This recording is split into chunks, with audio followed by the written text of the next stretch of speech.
Bien, merci. Merci beaucoup, cher François, de m'avoir invité à présider cette première session qui portera, comme le titre l'indique, sur la question religieuse. Alors le thème, je crois, méritait bien une table ronde pour lui seul. Pour une part, en effet, notre obsession de la cohésion nationale se construit aujourd'hui sur le fondement d'un rejet de l'identité musulmane. La lexicométrie dont nous a parlé à l'instant François Héran nous en dirait sans doute beaucoup également. C'est à partir des années 1980, au moment où s'affirme la sémantique de la laïcité lourde, que les immigrés ou les enfants d'immigrés se trouvent désignés non plus par leur statut socio-économique, mais désormais par leur affiliation religieuse. On se souvient tous probablement de ce mot d'Olivier Roy dans son livre sur l'islam et la République. À partir du milieu des années 1980, les immigrés disparaissent, les musulmans se font jour. Ce changement de statut sur lequel vont s'arrêter probablement nos trois contributeurs procède d'une disqualification discursive et ouvre bientôt sur une reconstruction juridique. Une disqualification discursive, en effet, tout au long des 3 dernières décennies, on a vu s'affirmer, porté par une myriade d'acteurs intellectuels, sociaux, politiques, tout un discours sur la dangerosité sociale de l'islam. La religion musulmane éloignerait ceux qui y adhèrent de manière ostensible du cercle des droits de l'homme et les fixerait du coup à l'écart de la société des individus. Alors ce discours trouve à se greffer alors sur 2 séries d'événements qu'il met très soigneusement en lien les uns avec les autres.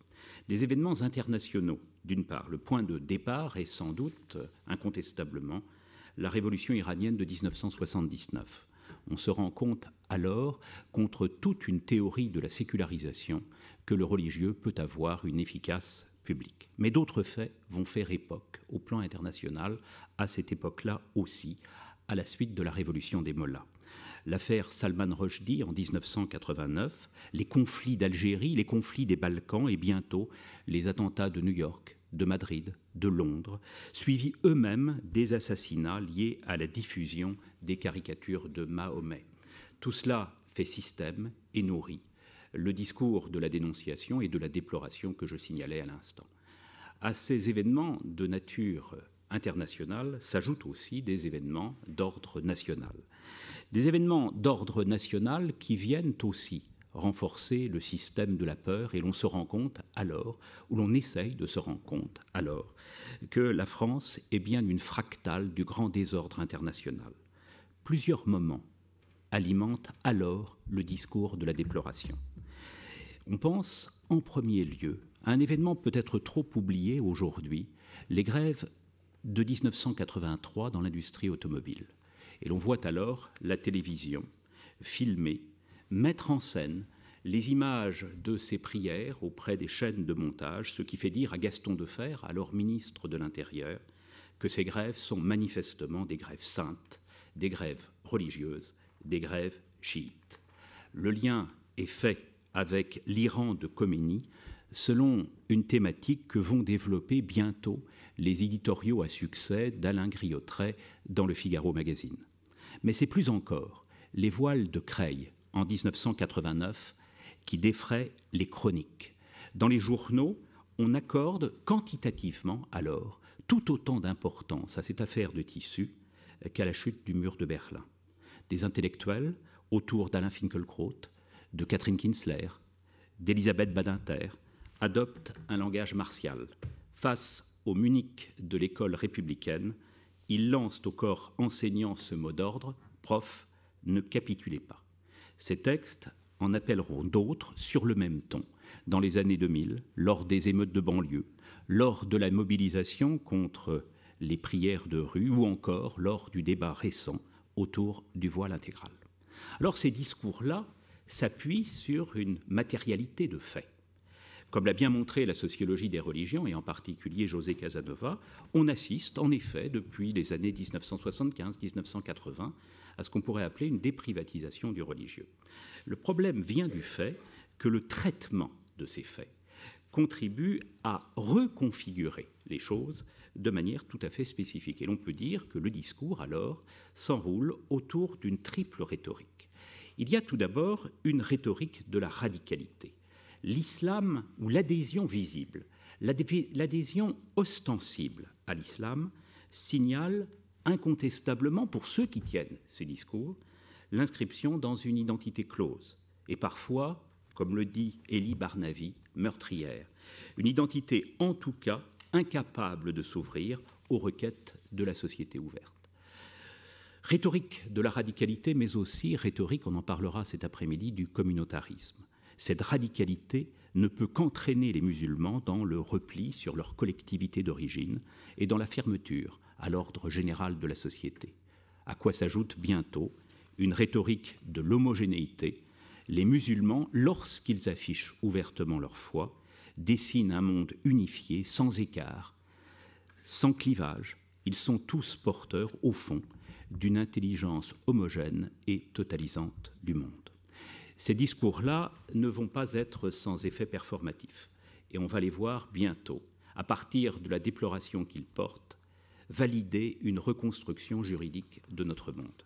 Reconstruction juridique, en effet, il faudrait rappeler ici que ce ne sont pas simplement des journalistes et des intellectuels égarés qui font valoir l'image du communautarisme musulman. Non, la thématique se repère aussi, bientôt, dans l'opinion publique agitée par le progrès du populisme.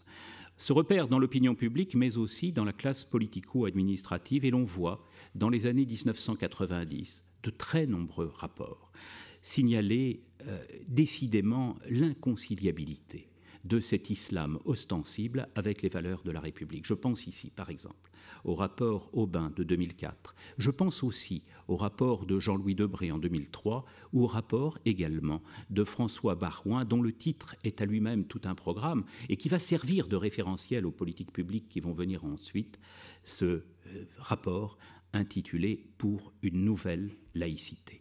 Alors, ce soft law va déboucher bientôt sur des évolutions juridiques extrêmement concrètes, extrêmement pratiques, qui touchent, François Héran le rappelait à l'instant, bien sûr, le droit de l'immigration, mais aussi le droit de la laïcité, qui se trouve repensé alors à deux niveaux essentiels, dans la perspective toujours de contenir l'irrationalité musulmane. D'une part, on développe, ou l'on tente de développer à cette époque-là, une politique inédite de l'éducation. Alors on se souvient que l'éducation morale avait disparu des programmes scolaires à la fin des années 1960, plus précisément en 1969, après que la pratique professorale l'eut déjà écartée. Cette disparition est un effet à la fois d'un nouveau régime de la régulation sociale, fondé désormais sur le primat de l'économique, et d'un nouveau régime de la régulation morale, fondé dorénavant sur le primat de la singularité.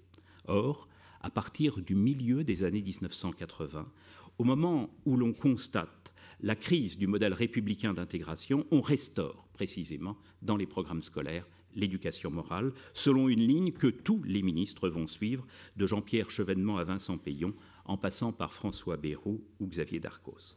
Le pouvoir insiste alors sur les valeurs rationnellement fondées qui, au-delà des appartenances gothiques, au-delà des appartenances diverses, constituent le dé sacré de nos existences sociales. On voit bien que ces valeurs sont mobilisées alors pour contenir des populations musulmanes dont on craint l'irrationalité. À cette politique de l'éducation s'ajoute bientôt une politique de l'interdiction. On opère dans ces années-là, sur le fondement d'une référence à ce qu'on estime être la philosophie lourde de l'assimilation républicaine, une contention des comportements censés refléter la radicalité communautariste. Contention d'abord au sein de l'école républicaine dont on parlait à l'instant. La loi du 15 mars 2004 revient alors sans jamais prendre au sérieux les significations variées, subjectivement déterminées du port des signes religieux, sur les libertés que contenait la loi d'orientation de l'éducation de 1989, elle-même assurée par la jurisprudence du Conseil d'État.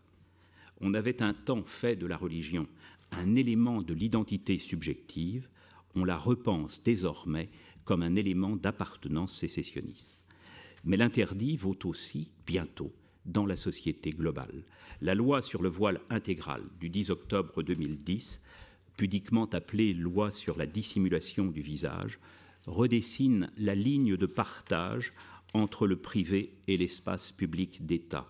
La rue échappait hier aux règles de neutralité qu'on imposait au fond qu'à l'intérieur même du cercle administratif. La voici, cette neutralité, qui est contrainte de s'imposer désormais sur l'espace même de la voie publique. On pourrait dire au fond que la rue était hier un prolongement de l'espace privé. La voici qui devient un prolongement de l'espace public d'État. Ces trois communications, les trois communications que nous allons entendre maintenant, s'inscrivent probablement dans ce schéma général de culturalisation de la laïcité française. Elles vont nous introduire à l'idée que le monde socio-juridique dans lequel nous sommes embarqués est le fruit d'une double reconstruction imaginaire. Une reconstruction, d'une part, de l'identité musulmane. Il va revenir à Patrick Simon, directeur de recherche à l'Institut national des études démographiques, et à Anne-Sophie Lamine, professeure de sociologie à l'Université de Strasbourg, de nous montrer combien les représentations de l'islam sont aujourd'hui en décalage avec le réel tel qu'on peut l'observer. Le monde des musulmans est probablement bien plus adapté à la société pluraliste qu'on ne le dit ordinairement. Reconstruction donc de l'identité musulmane, reconstruction aussi de l'identité républicaine.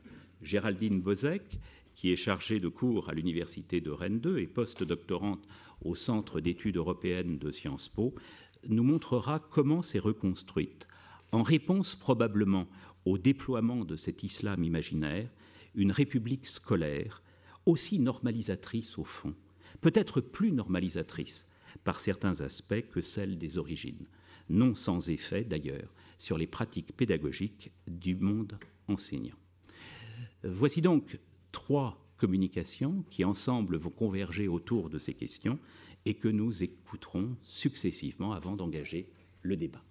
Je cède, je crois, immédiatement la parole à Géraldine Bozek pour son exposé.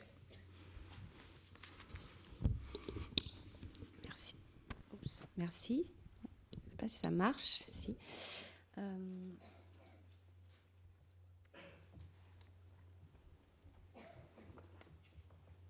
Comment... Tu veux passer en plein écran? Oui, je suis en plein écran, mais surtout... Non, mais le vois comme ça.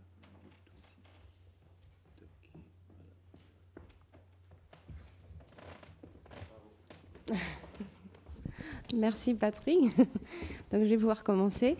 Donc effectivement, moi je vais vous parler de quelque chose qu'on a déjà beaucoup évoqué dans les deux interventions qu'on vient d'entendre, donc de l'école républicaine. Donc je vais m'intéresser en fait à ceux qui sont de manière double de nouveaux entrants, c'est-à-dire aux enfants et plus particulièrement aux enfants issus de l'immigration.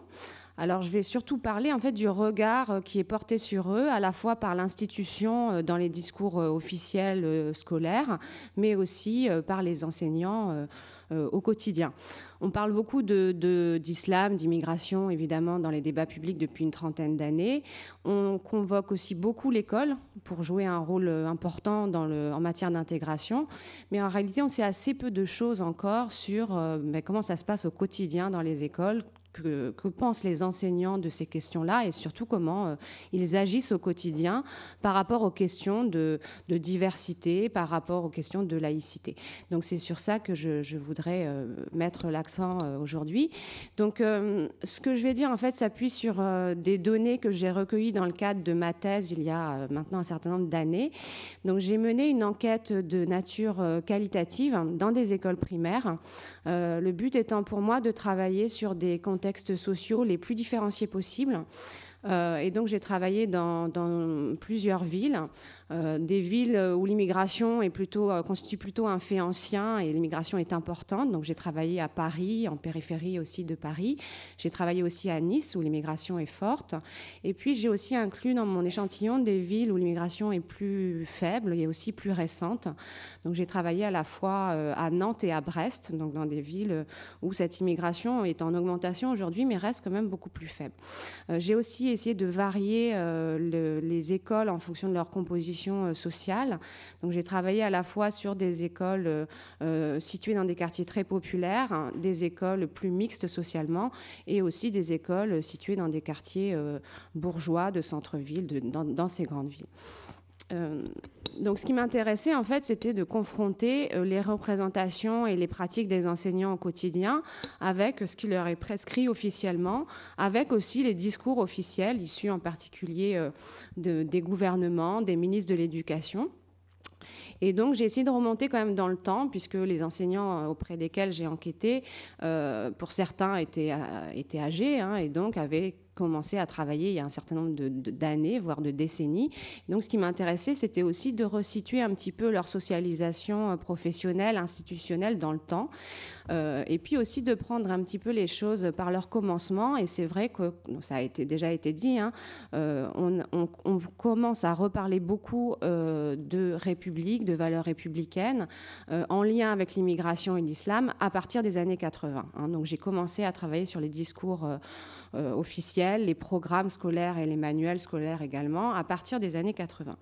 Je voudrais m'arrêter justement un petit peu sur cette période très rapidement parce que, ça a été dit par François Héran tout à l'heure, c'est une période véritablement charnière lors de laquelle on trouve des discours qui vont complètement disparaître ensuite. Donc, au début des années 80, donc c'est la gauche qui est au pouvoir pendant un certain nombre d'années, pour ce qui est du champ scolaire, elle développe un discours qui est un discours un peu double. D'un côté, elle met à nouveau l'accent sur l'apprentissage de la nation, en particulier à l'école primaire, d'une nation qui est essentiellement rapportée à la tradition républicaine, et aussi à des valeurs qui sont posées comme étant des valeurs universelles. Donc on a cet axe du discours qui est très très fort et qui est l'axe qui prévaut. Parallèlement à ça, on commence aussi à insister sur la valeur des différences culturelles. Donc ça, c'est assez connu, hein. C'est une période où on parle de droit à la différence, SOS racisme qui se crée à ce moment-là, aussi ce type de discours.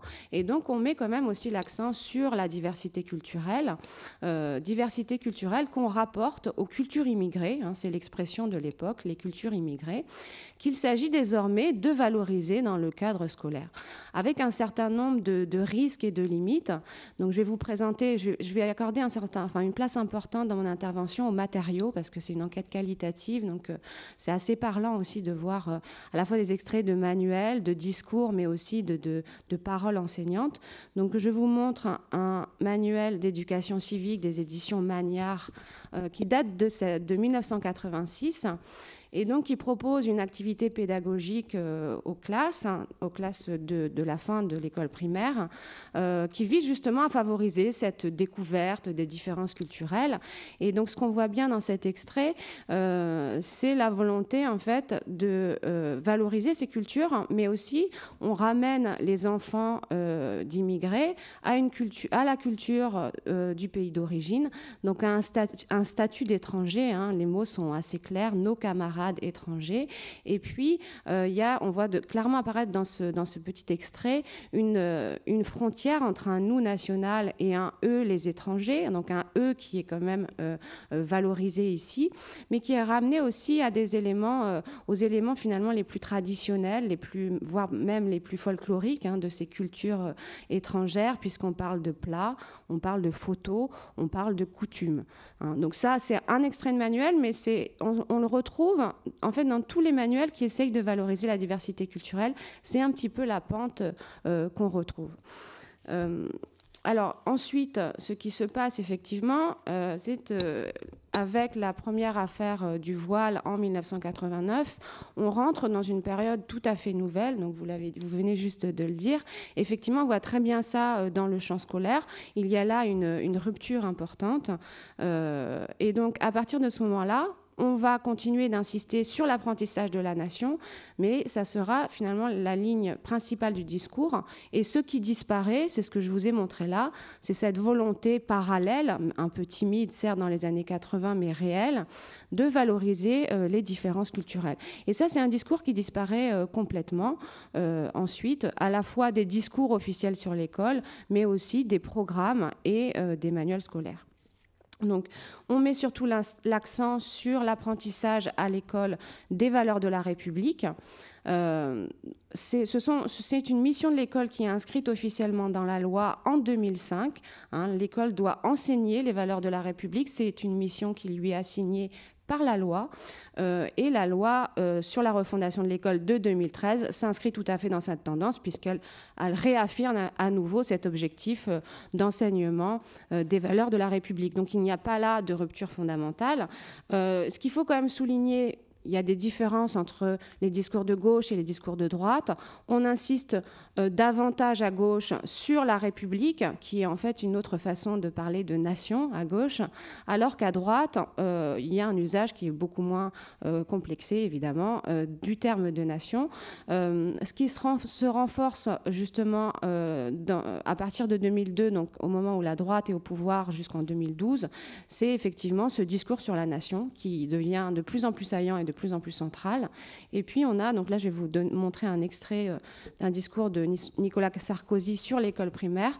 On a aussi en fait le pôle autoritaire du nationalisme scolaire qui se renforce, puisqu'il est de plus en plus question du respect de la nation. Ça, c'est, je pense qu'on aurait trouvé ça aussi si on avait utilisé les mêmes outils que François Héran. Ce terme de respect devient récurrent dans les discours sur l'école. Respect de la nation, de ses symboles. Et là, vous voyez, on va presque plus loin que la seule notion de respect. Il y a une idée de déférence, puisque les enfants, donc on demande aux enfants de se lever à l'écoute de l'hymne national. Donc ça, c'est une tendance qui est assez forte entre 2007 et 2012. Ce que ça veut dire aussi, c'est que les questions d'immigration, de diversité, de pluralité religieuse vont cesser d'être évoquées dans les programmes scolaires et dans les manuels scolaires. Donc si vous prenez par exemple les programmes scolaires les plus récents, ceux de 2008, on n'y parle pas d'histoire de l'immigration, ou très très peu, et de manière plus générale, on a un récit historique qui est véritablement centré sur le point de vue du pouvoir central, de son action unificatrice, des valeurs apportées par la République. Donc c'est vraiment une histoire à vocation unitaire, une conception unitaire de la nation qui apparaît à travers le programme d'histoire, mais aussi le programme d'éducation civique. Et donc plus largement, tout ce qui renvoie à la pluralité des référents culturels, qu'elles soient liées à l'immigration ou à toute autre chose d'ailleurs, ce sont des éléments qui sont beaucoup moins présents. En matière de laïcité, on a un petit peu la même tendance qui va désormais prévaloir. Vous l'avez dit, c'est plutôt le discours de l'interdit qui touche à l'expression des croyances et des identités religieuses. Donc c'est plutôt ce type de discours qui va dominer. Ce que ça veut dire du point de vue du travail enseignant au quotidien, c'est que les enseignants se retrouvent particulièrement désarmés, particulièrement peu outillés face à la diversité potentielle de leur public, puisqu'en fait, autant on parle beaucoup de ces enjeux-là dans les débats publics, autant quand ils ouvrent des manuels et des ouvrages pédagogiques, finalement c'est un sujet qu'on a plutôt évacué du discours scolaire si on prend les outils les plus immédiats pour les enseignants, donc les programmes et les manuels. Donc du coup, que font-ils? Comment se débrouillent-ils avec ces questions-là? Donc je vais mettre un peu de suspense avant de vous présenter un des discours possibles. Donc moi, ce que j'ai trouvé dans mon enquête, c'est à la fois beaucoup de différences entre les enseignants, mais aussi des convergences fortes sur certains points. Donc c'est un peu ça que je voudrais présenter. Donc des différences fortes qui tiennent plus au profil des enseignants qu'à simplement à leur contexte d'enseignement. Moi, j'avais fait l'hypothèse que ça pouvait varier beaucoup en fonction de leur contexte d'enseignement et notamment de la proportion d'enfants issus de l'immigration dans leur classe. Ça me paraissait assez évident qu'entre entre une classe monoculturelle et une classe très très variée, voire une école très ségrégée socio-ethniquement, je pensais voir beaucoup plus de différences et je me suis rendu compte que ça variait surtout en fonction des profils des enseignants. Donc j'ai distingué 3 groupes d'attitudes enseignantes. Le premier groupe, donc c'est une enquête qualitative. et évidemment, mais je peux dire quand même que ce groupe-là a beaucoup de chances d'être extrêmement minoritaire dans la population enseignante, puisqu'il s'agit d'enseignants catholiques pratiquants ou catholiques pratiquants irréguliers. Et on sait par ailleurs, avec les données d'enquête quantitative, que les enseignants qui se déclarent catholiques pratiquants ou pratiquants irréguliers sont assez peu nombreux. Mais donc ça vaut le coup de les évoquer, justement parce que par effet de miroir, on va mieux comprendre un certain nombre de rapprochements et de différences. Donc ce sont des enseignants catholiques, ce sont des enseignants qui ont diverses obédiences politiques, mais dont l'ancrage à gauche n'est pas très fort. Et donc ces enseignants témoignent d'une vision homogénéisante de la nation, d'une vision culturelle de la nation, qu'ils rapprochent, donc ils relient la nation de manière explicite ou de manière beaucoup plus inconsciente à la tradition catholique. Donc là, je vais vous faire parcourir un extrait. Donc Emmanuelle, une enseignante de CM2 à Paris, qui enseigne dans une école qui comprend majoritairement des enfants issus d'Afrique du Nord ou d'Afrique subsaharienne, musulmans, catholiques pratiquantes irrégulières et qui votent régulièrement à l'UMP. Alors le discours qu'elle développe sur les enfants issus de l'immigration, c'est un discours qui conçoit l'identité de ces enfants sur le mode du trouble identitaire. Donc pour que vous compreniez un petit peu la première citation, j'avais fait rédiger aux enfants des rédactions sur leurs appartenances, donc sur leurs appartenances religieuses, nationales, ethniques également. J'avais volontairement introduit ces catégories-là. Et donc là, Emmanuel commente la rédaction d'un de ses élèves, Montsef, qui a écrit qu'il était marocain, sénégalais, mais aussi monégasque. Marocain sénégalais parce que ses parents, enfin son père vient du Sénégal, sa mère du Maroc, et il se trouve par ailleurs qu'il soutient fortement le club de foot de Monaco. Et donc il met en avant cette pluri-identité dans sa rédaction. Et ce qui est intéressant, c'est justement la réaction de l'enseignante.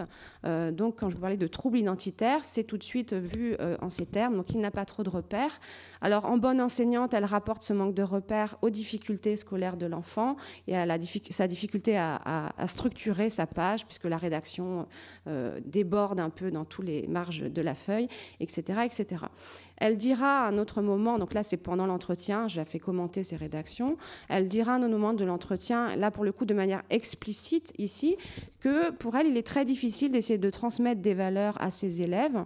Elle préfère simplement insister sur les lois, sur les institutions de la République, parce qu'au-delà, elle ressent une radicale impossibilité de transmettre des valeurs à des enfants qui sont musulmans, alors que la France est quand même un pays de tradition catholique. En tout cas, elle vit son identité française, elle, de cette manière-là.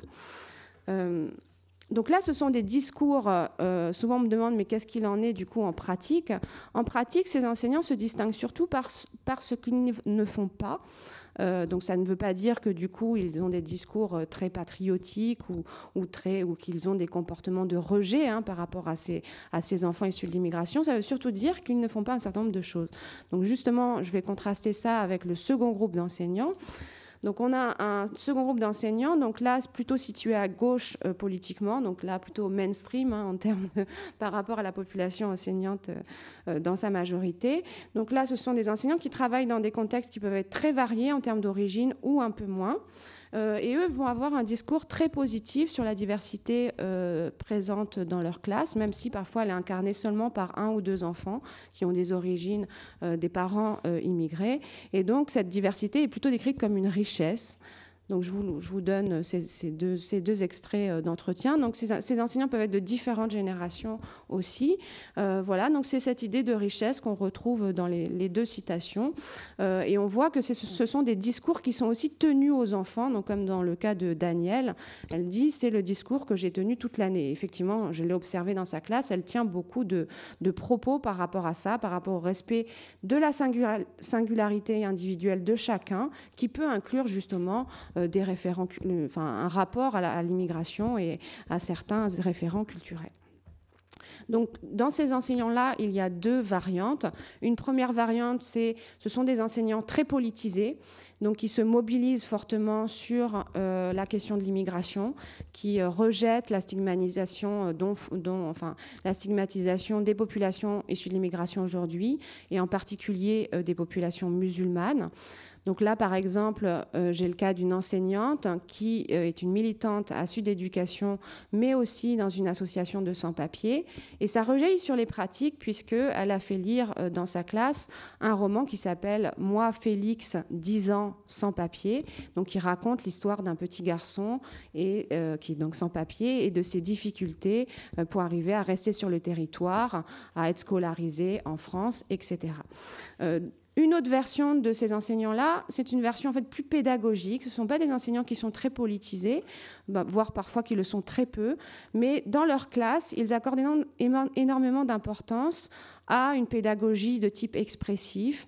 Donc ils font beaucoup parler les enfants de leur expérience, ils s'intéressent à l'expérience des enfants, ils s'intéressent aussi, ils valorisent l'insingularité de l'enfant comme individu. Et du coup, dans ce cadre-là, l'histoire migratoire de certaines familles peut intéresser et faire l'objet de paroles en classe, mais pas exclusivement, hein. C'est la singularité en général de l'enfant qui mobilise ses enseignants.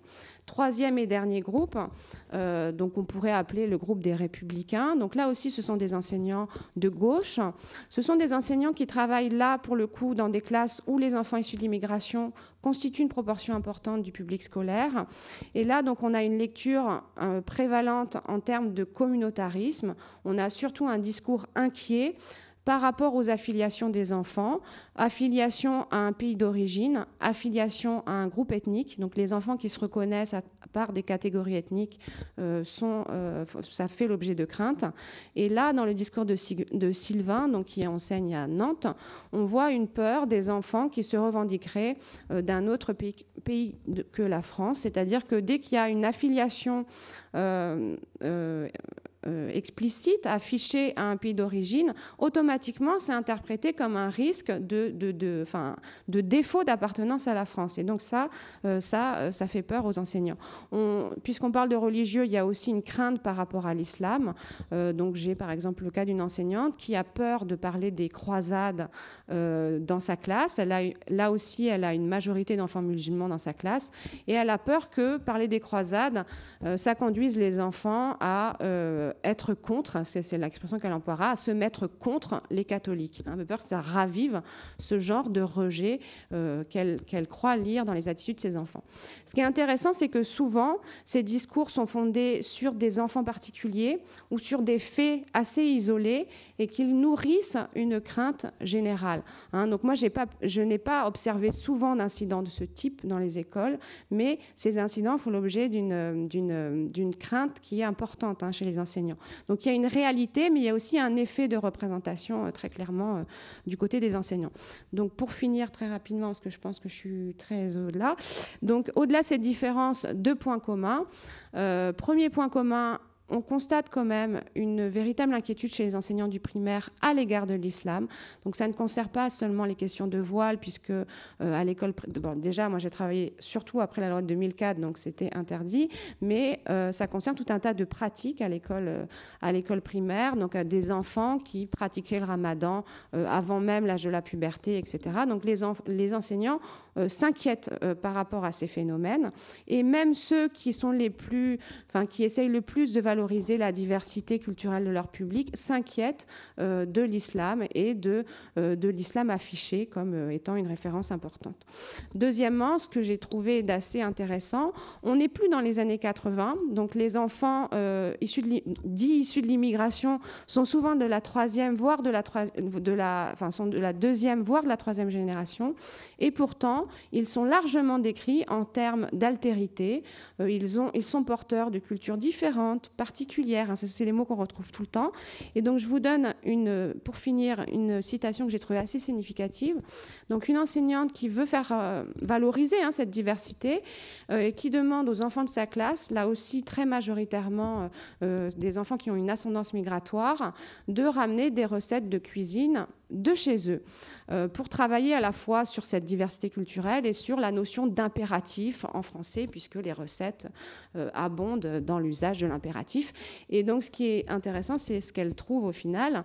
Donc, le premier jet qu'ils m'ont fait sur les recettes de cuisine, c'était des gâteaux au chocolat, des salades de fruits, une salade normale, rien de leur pays, alors qu'ils baignent tous dans des cultures différentes. Donc là, et elles ne tirent pas de ce constat l'idée que peut-être ils ont surtout aujourd'hui une culture française, bien que ça ne veuille pas dire non plus grand-chose. Donc justement, pour finir sur ce point-là, ce qui est intéressant, c'est que la diversité, en fait, l'idée de pluralité, elle est toujours ramenée à la présence de ces enfants dans la classe, mais jamais au nous national, jamais à l'histoire française, qui est décrite sur un mode très, très unitaire.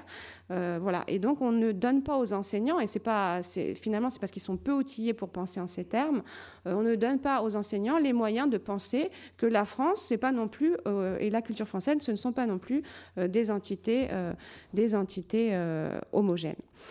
Et au-delà, je pense qu'il est difficile pour eux de valoriser la singularité individuelle de chaque enfant, quelle qu'elle soit, parce qu'ils interviennent dans une forme scolaire qui n'est pas propice à la reconnaissance de cet élément-là, qui uniformise largement les pratiques de classe et ce qu'on propose de faire aux enfants. Voilà, j'ai dépassé, donc je me tais. Merci beaucoup Géraldine Bozek pour cet exposé qui nous aura montré une configuration tout à fait spécifique du corps enseignant français, marquée pour une grande part par le refus de faire droit à ce qu'on appelle ordinairement les identités plurielles. Je passe d'emblée la parole à Patrick Simon, qui va nous entretenir d'une enquête importante autour de trajectoire et origine. Patrick. Merci beaucoup, Monsieur le Président de séance. Et bonjour à tous. Le titre de mon intervention est « La religion fait-elle obstacle à l'intégration, le cas des musulmans en France ?» On ne la voit pas. Ah, ça, je ne sais pas quoi faire. Je pense que c'est la régie. Normalement, ça se fait automatiquement. Alors là... Ouais. Ah, merci. Donc là, maintenant que vous voyez le titre, je l'ai déjà prononcé.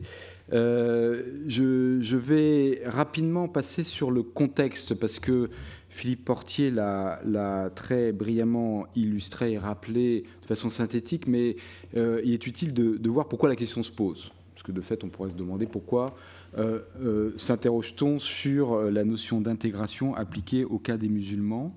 Et on reviendra peut-être plus tard dans les autres séances sur la notion d'intégration elle-même tout court. Alors le contexte ici, c'est un extrait d'un sondage qui a été réalisé par Ipsos pour Le Monde en janvier 2013 et qui a donné des résultats assez frappants. Cette première diapositive vous montre que la religion musulmane est considérée comme pas tolérante du tout ou plutôt pas tolérante par 74% des Français dans la façon dont elle est pratiquée en France. De même, à la question de savoir si chacune des religions, la façon dont elles sont pratiquées, elles sont compatibles ou pas avec les valeurs de la République, 74% de nouveau des personnes interrogées considèrent que la religion musulmane n'est pas compatible avec les valeurs de la société française. Et enfin, 80% de ces personnes interrogées considèrent que les musulmans cherchent à imposer leur mode de fonctionnement aux autres. Et vous vous souvenez peut-être d'une une d'un hebdomadaire qui parlait de l'islam sans gêne. On est vraiment dans un contexte où l'idée, bien rappelée par Philippe Portier, selon lequel les musulmans ne font pas corps avec le reste de la population et de la société, est extrêmement répandue. Elle a été construite par des discours politiques, par un certain nombre de faits d'actualité, mais essentiellement par une mise en scène assez constante au cours des 20 dernières années, et ça aboutit à cette situation que décrit bien Philippe Portier de disqualification discursive. Je reprends le terme à mon compte parce qu'il me semble que ça correspond bien. Alors, ça a des conséquences évidentes sur les deux plans, c'est-à-dire sur le plan de la situation objective des musulmans dans la société française, mais réciproquement, on peut s'interroger, est-ce que dans les pratiques et dans les modèles sociaux dans lesquels évoluent, les mondes sociaux dans lesquels évoluent les musulmans, leur façon d'être dans ces mondes sociaux, est-ce qu'ils contribuent à ces images négatives qui leur sont prêtées? Pour essayer d'y répondre, je vais utiliser des résultats d'une enquête qui a été réalisée en 2008-2009 qui s'appelle Trajectoire et Origine. Et je vais essayer d'organiser la discussion autour de trois niveaux. Le premier, parce que la question de l'intégration est une question un peu délicate, plutôt politisée et je dis faiblement sociologisée, c'est peut-être un peu excessif, mais malgré tout quand même compliqué à instrumentaliser dans des observations en sciences sociales, et mes collègues en diront beaucoup plus que moi également sur le plan juridique, où ça pose un certain nombre de difficultés. Mais néanmoins, on peut dégager quand même différents univers qui sont reliés à la notion d'intégration. D'abord, l'intégration structurelle, c'est-à-dire l'accès aux ressources liées à l'emploi ou au logement.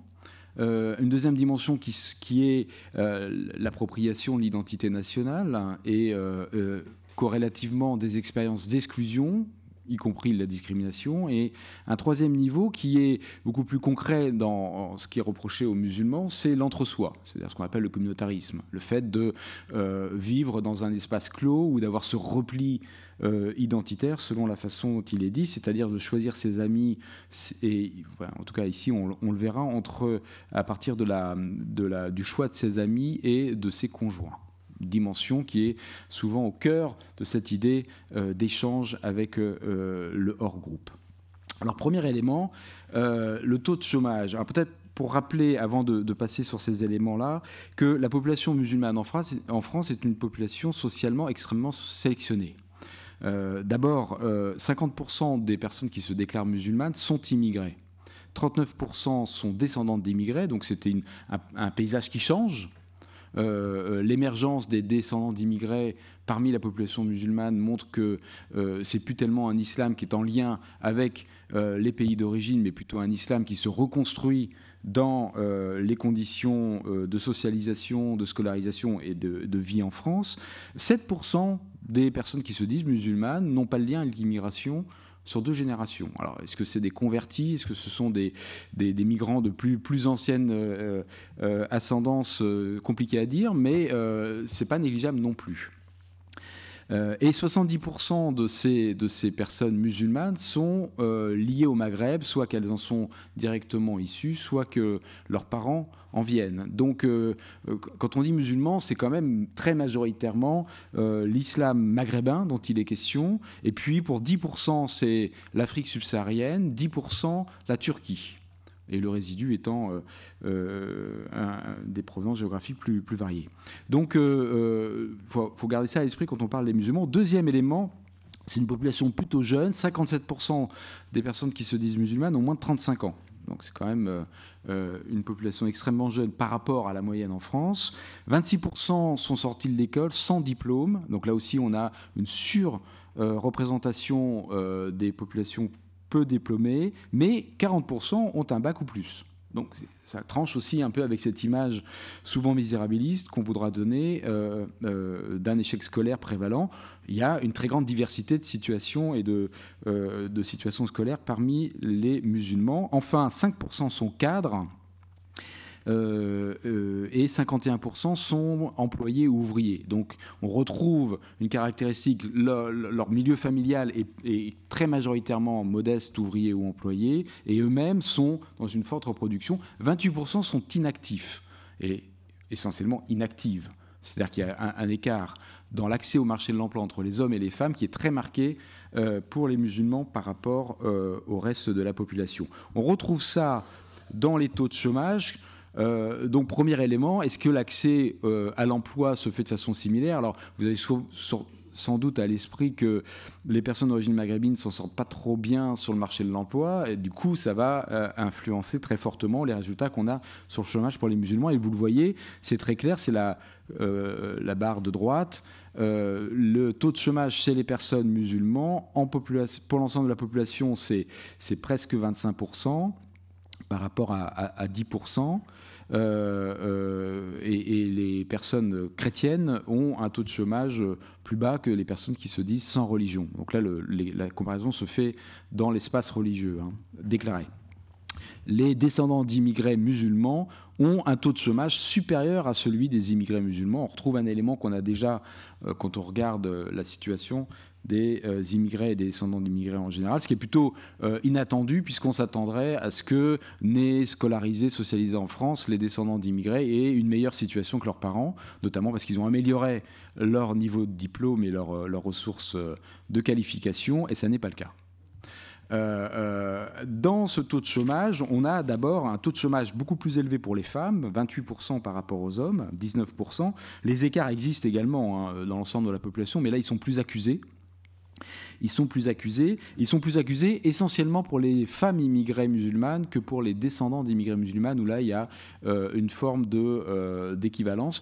C'est intéressant, les descendants d'immigrés hommes ont souvent un niveau de chômage plus proche de celui des femmes, voire des fois supérieur pour les Africains d'Afrique subsaharienne, les personnes que dans le reste de la population. Donc on inverse la situation, ce qui relève dans l'interprétation d'une forme de stigmatisation beaucoup plus forte sur les hommes descendants d'immigrés que pour les femmes, ce qui est une situation assez inédite. Alors, il y a un cas important qui est discuté, et on l'a rappelé à travers des lois, mais également dans les débats publics, c'est la situation des femmes voilées. Alors, qu'est-ce que ça représente, le port du voile, à travers les informations dont on dispose dans l'enquête? 22% des femmes immigrées musulmanes portent le voile, 13% des descendantes d'immigrés. C'est-à-dire que leurs filles, grandis en France, portent moins souvent le voile, malgré les observations sur une sorte de retour identitaire très forte qui peut exister, mais qui n'est pas en masse absolument probant. Il y a un fort niveau d'inactivité qui est attaché au port du voile. Les femmes qui portent le voile, 59% sont inactives, à comparer à 18% des femmes musulmanes qui ne portent pas le voile. Donc à l'intérieur même de la communauté, le port du voile a une signification et a des conséquences en matière de choix de vie ou peut-être d'accès à l'emploi. C'est-à-dire que le fait de ne pas travailler, ce n'est pas toujours un choix. Et en l'occurrence, là, ça peut être lié à des barrières qui sont beaucoup plus importantes sur le marché de l'emploi. Ceci dit, elles ont un taux de chômage comparable. Donc ça signifie que s'il y a un retrait du marché de l'emploi, c'est peut-être après des expériences de difficultés pour trouver un emploi, mais il y a un retrait plus durable. Et donc les femmes voilées recherchent moins d'emplois, en quelque sorte, que les femmes sans voile. C'est un taux d'emploi qui reste bas. Lorsqu'on leur pose la question, elles ne rapportent pas de façon plus fréquente des expériences de discrimination que les autres femmes. Et la façon d'expliquer cet écart-là, alors qu'on imagine malgré tout que les réactions dans les interactions sociales sont différentes vis-à-vis des femmes voilées que des femmes non voilées, c'est que les femmes voilées ont moins d'expériences sociales, en quelque sorte, dans l'ensemble des situations où les discriminations peuvent se produire, que les femmes non voilées, et donc ça va équilibrer l'expérience des discriminations. Autre élément, mais je vais y revenir parce que vous ne savez pas encore comment c'est fait, elles se considèrent plus souvent perçues comme étrangères, ou en tout cas, elles ne sont pas perçues comme françaises par rapport aux autres. C'est-à-dire que ces femmes voilées musulmanes françaises considèrent que les autres ne les voient pas comme françaises. Le fait de porter le voile crée un espèce d'exotisme ou de mise à distance qui a une incidence sur leur perception par les autres. Deuxième élément, il y a une forte ségrégation urbaine qui recoupe celle liée à l'origine. Je ne vais pas trop développer ici. 59% des musulmans vivent dans des quartiers avec les plus forts taux de chômage, alors que c'est à peu près 20% de la population qui sont dans ce cas de figure-là. 29% habitent dans des US, c'est 7% de la population en moyenne. Ces localisations peuvent être expliquées en partie par la religion, c'est-à-dire quand on essaye de contrôler, de prendre en compte une série de niveaux de revenus, de taille de famille, donc qui peuvent expliquer la localisation résidentielle, eh bien la religion reste un facteur explicatif de cette ségrégation dans certains espaces dans la société. Donc sur le plan du chômage comme sur le plan du logement, il y a là un mécanisme de discrimination, en tout cas de différentiel négatif qui s'applique et qui est lié à la religion de façon extrêmement stricte.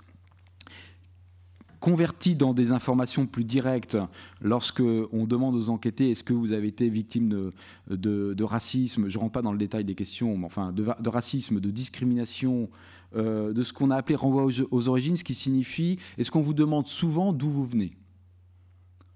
Ce qu'on a appelé renvoi aux origines, et qui est une expérience qui n'est pas répartie de façon très équitable dans l'ensemble des populations immigrées. Les Portugais et les Espagnols en ont moins souvent d'où ils viennent. Les Africains subsahariens, on en parle beaucoup plus souvent. Et on en parle beaucoup plus souvent même après 3 générations. Donc il y a un effet de permanence, de persistance du renvoi à l'origine qui est extrêmement notable et qui est lié évidemment à des éléments de visibilité, comme tout le monde l'aura compris. Et enfin, le déni de francité, ça signifie, c'est ce que j'ai évoqué tout à l'heure, on a posé la question, pensez-vous que les autres vous voient comme français ? Et c'est une question qui s'est avérée extrêmement corrélée à beaucoup d'expériences négatives socialement. Et vous voyez là le résultat qui est assez spectaculaire. Dans l'ensemble de la population, les musulmans, qui donc, sont donc la barre couleur rose, plus de 50% d'entre eux disent on ne me voit pas comme français. Et c'est contrôlé par la nationalité, c'est-à-dire qu'ils sont français. Donc les Français musulmans savent, ou en tout cas pensent qu'on ne les voit pas comme des Français, alors que c'est une réponse qui est très faible, très rare chez les Français d'origine portugaise, par exemple. Donc on a bien là un effet de cristallisation, d'extériorité qui est maintenu, qu'on va retrouver chez les immigrés et deuxième génération. Donc vous voyez que l'écart est beaucoup moins fort entre les musulmans et les sans religion, par exemple, quand on prend uniquement les immigrés de seconde génération, qui sont la partie droite du graphique, mais néanmoins, elle reste là, et aussi bien sur l'expérience des discriminations que le renvoi aux origines, que l'expérience du racisme, et surtout le déni de francité, on va avoir une forme d'exceptionnalisme, en quelque sorte, des musulmans qui sont plus que les autres confrontés à cette mise à l'écart de la communauté, pour le dire comme ça. Donc, pour reprendre notre question, est-ce que la religion fait obstacle à l'intégration ? On va dire ici, peut-être que l'intégration fait obstacle aux musulmans.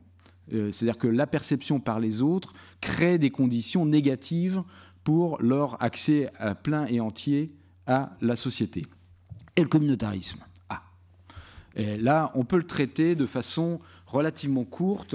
On peut, à partir de ces 2 questions que j'ai évoquées, d'une part, on a demandé quels sont les amis que vous voyez, quelles sont leurs caractéristiques aux amis que vous avez fréquentés dans les 15 derniers jours. Et deuxième question, avec qui vous vivez. Donc la mise en couple. Sur celui de ce que j'ai appelé l'homophilie dans les réseaux amicaux, c'est-à-dire les amis qui nous ressemblent, qui sont des mêmes caractéristiques que nous, selon plusieurs caractéristiques, le niveau d'études, vous voyez qu'il y a une certaine forme d'équivalence, quelle que soit la religion ou l'absence de religion, on rencontre quand même assez fréquemment des personnes, en tout cas près de 35% des personnes rencontrent des amis qui ont le même niveau d'études, donc qui se situent dans un environnement intellectuel et social assez comparable. Des amis ayant la même religion que soi, c'est beaucoup plus fréquent pour les catholiques, c'est beaucoup plus fréquent également pour les personnes... Ah ben on a inversé les couleurs, d'accord, ok, c'est perturbant là d'un seul coup. Là. Est-ce que je m'excuse, là je viens de le découvrir aussi. C'est beaucoup plus fréquent chez les catholiques qui sont à la barre du milieu, donc, que chez les musulmans. Mais je suis sceptique sur le... Je pense qu'il y a eu une inversion. Je pense que les musulmans sont vraiment à droite. Je m'excuse. Hein. Les sans religion sont à la barre de gauche, les catholiques la barre du milieu et les musulmans la barre de droite. Hein. Je crois que c'est resté comme ça. Et on va trouver... Non, pardon. Je retire, la légende est bonne, puisque pour le fait de fréquenter des personnes de la même origine que soi, on voit qu'il y a une plus forte différenciation, ou en tout cas diversité, chez les personnes qu'on rencontre, chez les musulmans par rapport aux autres, ce qui est lié malgré tout à un effet de structure d'opportunité. On trouve plus facilement des personnes n'ayant pas la même origine que soi quand on est dans une origine minoritaire que lorsqu'on est dans le groupe majoritaire. Mais néanmoins, ça signifie que l'idée qu'il y ait une forme d'entre-soi, de réduction sur le groupe n'est pas validée. Et enfin, par contre, ce qu'on observe, c'est que les hommes rencontrent plutôt des hommes, et les femmes plutôt des hommes. Donc la césure fondée sur le sexe dans les cercles de relations est très forte chez les musulmans, elle l'est moins chez les personnes catholiques ou chez les personnes sans religion. Donc on trouve là quand même un trait assez constitutif. Et je termine, parce que j'ai pris également un peu trop de temps, sur le choix du conjoint, qui est vraiment le cœur en quelque sorte de ces attentes en matière d'ouverture? Est-ce qu'il y a un choix préférentiel pour une personne ayant la même religion que soi? D'une façon générale, oui, les religions sont très attentives à essayer de maintenir l'homogénéité du groupe pour pouvoir le reproduire d'une génération à l'autre. C'est très fort, évidemment, en théorie, dans le judaïsme, et vous voyez que, curieusement, c'est plutôt chez les juifs que la mixité est la plus élevée par rapport aux catholiques et aux musulmans. Mais les musulmans se situent dans un niveau d'endogamie assez proche, en définitive, que celui observé pour les catholiques. Donc il n'y a pas une spécialisation particulière ici chez les musulmans par rapport aux autres religions. Donc je terminerai sur la phrase que j'ai prononcée tout à l'heure. Les vecteurs d'intégration sont aujourd'hui relativement, disons, construits dans le cas de la population musulmane du point de vue des relations sociales. Donc là, il n'y a pas de barrière de façon très spéciale, ou en tout cas spécifique par rapport aux autres groupes. En revanche, on observe bien des barrières qui se construisent dans l'accès au logement et dans l'accès à l'emploi, qui sont plutôt explicables par des rétractions du côté de la société française et qui vont peser sur les parcours de ces musulmans. Et donc, pour finir sur la conclusion, est-ce que l'intégration fait obstacle aux musulmans? Eh bien, d'une certaine façon, est-ce que, la religion fait obstacle à l'intégration? Pour partie, oui, quand elle a des formes d'expression extrêmement fortes, et notamment, par exemple, avec le port du voile. Pour partie, non, pour le reste des comportements. En revanche, il est clair que la société française, et donc l'intégration peut-être d'une certaine façon, fait obstacle aux musulmans pour l'accès plein et entier à la société. Merci beaucoup, cher Patrick Simon. Alors, on voit bien, à travers cet exposé, toute la richesse qu'on peut retirer de la statistique publique lorsqu'elle accepte d'intégrer des questions d'ordre religieux en son sein. Nous n'entamons pas le débat tout de suite. Je vais passer immédiatement la parole à Anne-Sophie Lamine, qui va évoquer avec nous une plateforme numérique et journalistique qui s'intitule Saphir News, un quotidien musulman en ligne.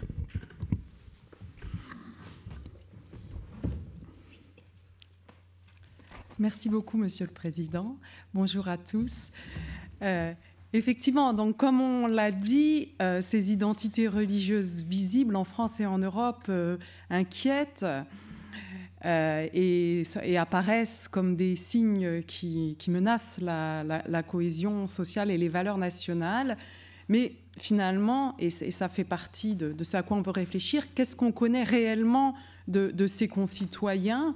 Et au-delà de préoccupations légitimes sur les intégrismes et les dérives sectaires, qui sont d'ailleurs présentes dans le catholicisme, le protestantisme, le judaïsme ou les nouveaux mouvements religieux, est-ce qu'on peut ignorer la diversité des manières de vivre la religion ordinaire? Donc, s'il est effectivement indispensable de prendre ces inquiétudes au sérieux, je fais l'hypothèse que les difficultés liées à la pluralisation de nos sociétés européennes résultent au moins autant de la méconnaissance qu'on a des phénomènes religieux que des faits eux-mêmes. Et la diversité la plus criante, c'est certainement celle de penser à la fois la diversité interne des groupes religieux et la complexité des rapports de l'individu à sa religion. Deux formules résument ces points aveugles, c'est la diversité dans la diversité et la solidarité sans consensus. Donc solidarité sans consensus avec son groupe. Et sur ces points, l'approche sociologique peut nous apporter quelques éléments de compréhension. Plutôt que des considérations générales sur la diversité des musulmans en France, j'ai choisi de faire porter mon enquête sur ce quotidien musulman en ligne qui a été mentionné, saphirnews.com. Alors, on pourrait certes objecter que le prisme d'un organe de presse n'est évidemment pas une lecture directe des composantes sociologiques d'un groupe. Et pourtant, je vais vous montrer qu'il s'agit là d'un point d'entrée efficace pour comprendre la diversité en œuvre au sein de l'islam français et pour aborder la question des valeurs de manière pragmatique. Voilà, donc je vais partir de cette question. En quoi ce qu'on peut, à première vue, qualifier de médias communautaires peut nous informer sur la question des valeurs partagées ou non? Et pour cette étude de cas, j'ai réalisé des entretiens avec des membres de l'équipe, j'ai analysé le contenu du site, ainsi que les résultats d'un questionnaire de lectorat en ligne. J'ai aussi, pour quelques thématiques précises, comparé le traitement de l'information à celui d'autres médias musulmans. C'est donc une étude principalement qualitative. Alors, Génération 11 septembre, c'est peut-être une formule facile, mais Saphir News naît en 2002 de la nécessité de parole face à un événement sidérant. Donc, je vais dire quelques mots de son histoire. Son noyau fondateur s'est formé dans les années 90. On a des lycéens à Dreux qui se lassent de la seule option musulmane locale, qui est la piété littérale de la mosquée Tablir, d'une mosquée Tablir, de cette tendance. Et ils sont désireux de mieux connaître leur religion, de pouvoir en discuter, donc se rendent à des rencontres parisiennes de l'Association des étudiants islamiques de France, l'AEIF, qui rassemble à ce moment-là autour d'un savant qui a notamment produit une traduction du Coran, Mohamed Hamidullah. Donc se rassemblent des étudiants étrangers essentiellement qui sont de passage en France. C'est pour eux un milieu stimulant, mais pour ces jeunes drouais, loin de leurs préoccupations et de leur expérience quotidienne. Toujours est-il qu'un petit groupe, entraîné par un aîné, qui les forme à l'écriture, va fonder un premier journal, le Musulman Junior, en 1993, puis, après une interruption, un second magazine papier éphémère, Saphir, le Médiateur, en 1999. Mais le véritable déclic, c'est le choc du 11 septembre 2001. Pour nos anciens lycéens qui sont devenus de jeunes professionnels, ils sont ingénieurs et autres, travaillent par exemple dans les télécoms, le choc de l'attentat se redouble des propos les plus détestables de leurs collègues sur les musulmans. Et de là va naître leur détermination de créer une source d'information de référence sur le fait musulman. C'est aussi le moment où il devient possible de faire un média Internet. Donc le projet se forme avec une trentaine d'étudiants et de jeunes professionnels, tous bénévoles au départ, et la mise en ligne a lieu en 2002. Donc c'est né de cette dynamique collective portée par des jeunes quadragénaires, maintenant, qui se professionnalisent rapidement et salarient des journalistes à partir de 2008. Donc il y a 3 personnes actuellement, plus 2 en back-office. Il se présente comme un quotidien sur l'actualité musulmane et revendique à peu près 700 000 visites par mois, avec un pic de 1 million lors du mois de Ramadan. Le site, comme vous pouvez le voir, suit un modèle classique de professionnels de la presse du point de vue des titrages, de la mise en page, du rubricage, du dessin satirique aussi lié à l'actualité ou encore de la place de la publicité. On a une information quotidienne, la une qui change chaque jour avec 4 thèmes dont les images défilent en alternance sur le bandeau supérieur comme on le voit sur l'écran. La première page va aussi donner accès à des unes récentes et on peut laisser des commentaires sur les articles.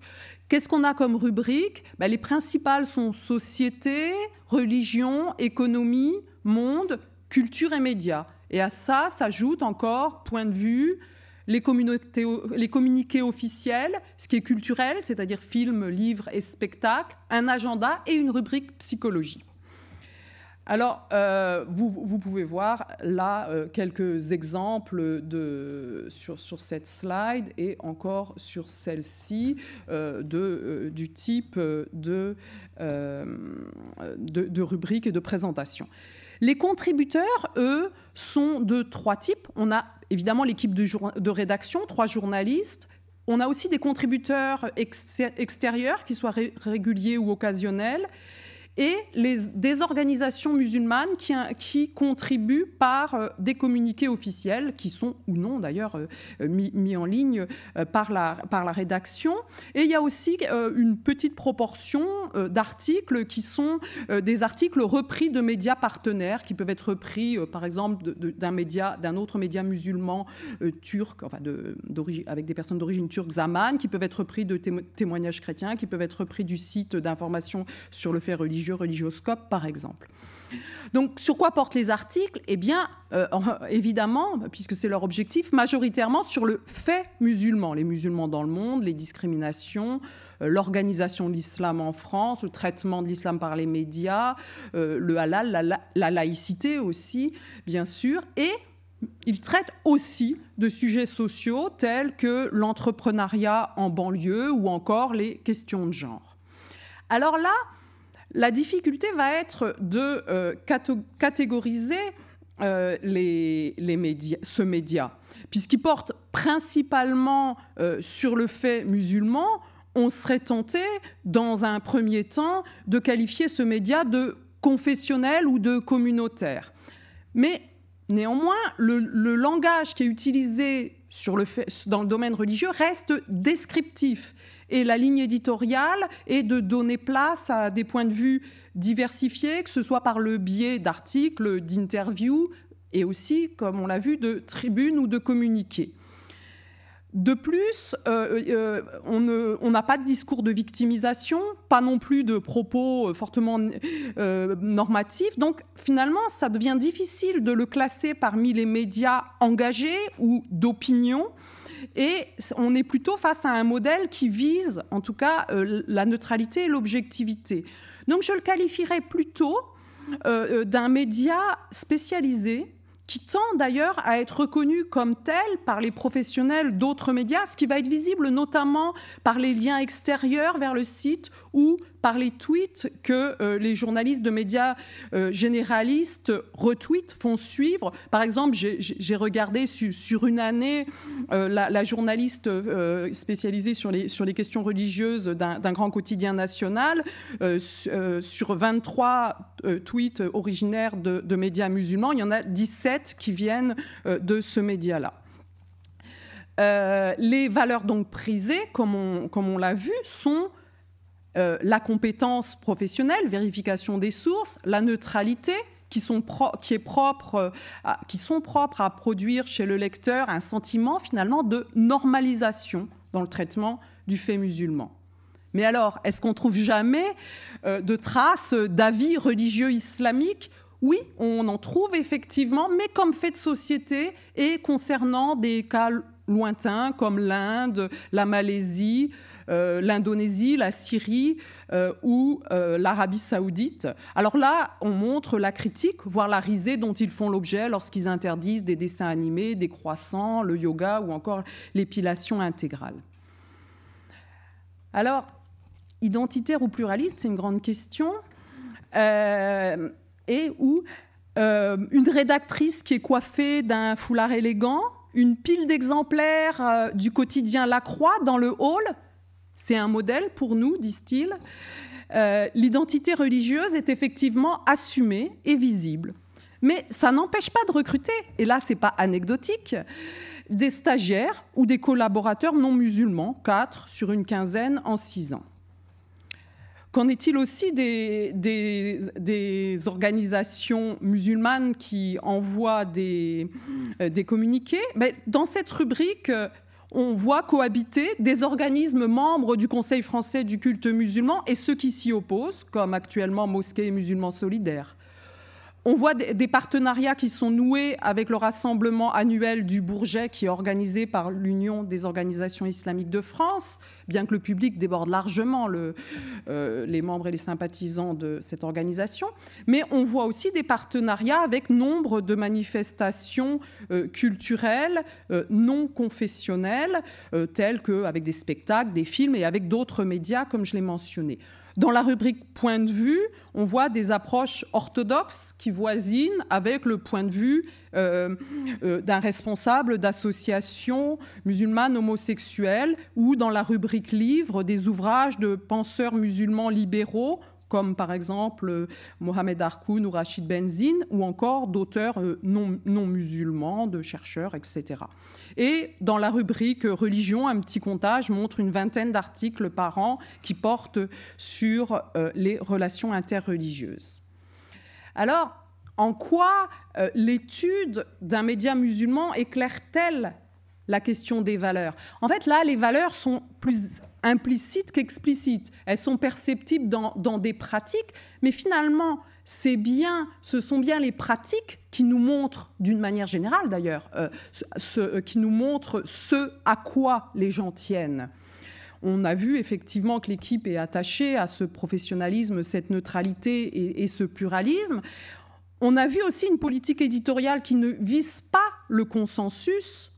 Je reviens donc à cette question de solidarité sans consensus. Une politique qui ne vise pas le consensus et qui permet de toucher un large éventail de lecteurs, ampleur qui est confirmée par l'analyse à la fois des contributions externes et par le questionnaire de lectorat.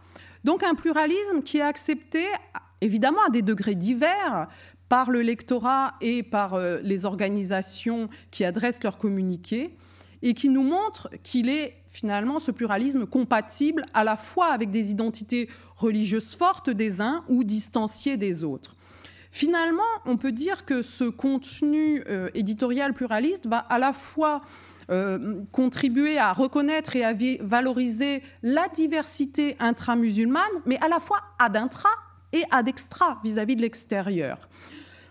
Et par ailleurs, les articles qui portent sur des thématiques culturelles, sociétales, interreligieuses concourent aussi pour le public musulman à une reconnaissance de la diversité de la société dans son ensemble.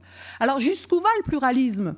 C'est aussi une question. Est-ce qu'il va se limiter aux religions chrétiennes et juives ? On a parfois parlé dans d'autres contextes de Front uni des religions. Bon, eh bien, les positions agnostiques ou athées ne sont en effet pas identifiées en tant que telles. Mais elles sont, bien sûr, implicitement présentes par la place significative, que j'ai déjà mentionnée, des sujets de société et aussi de la rubrique culturelle. La limite est peut-être dans le rapport ordinaire des personnes non croyantes face aux religieux et à sa visibilité, qui n'est effectivement pas traitée.